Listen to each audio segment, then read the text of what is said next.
The biggest names in technology want today's children to learn computer programming. Other stars from the world of sport, entertainment, fashion, etc. also say kids need to learn to code.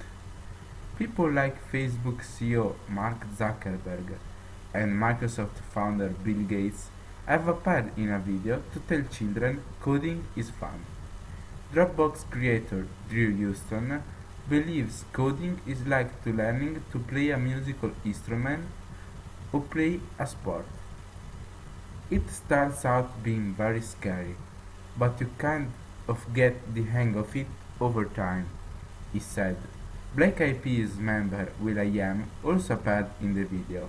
He said, "Great coders are today's rock star."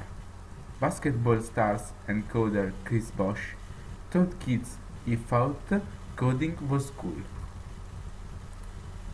The video is from Code.org, a non-profit foundation that wants schools to give children more lessons on computer programming. Its website says every student in every school should have the opportunity to learn to code. The site contains dozens of quotes from high-profile figures. The first is from the late Steve Jobs, co-founder of Apple, who said a long time ago, "I think everybody should learn how to program a computer because it teaches you how to think." Video game designer Gabe Newell explained how coding can really change children's lives. He said, "The programmers of tomorrow are the wizards of the future. You are going to look like you have magic powers." Created using Powtoon.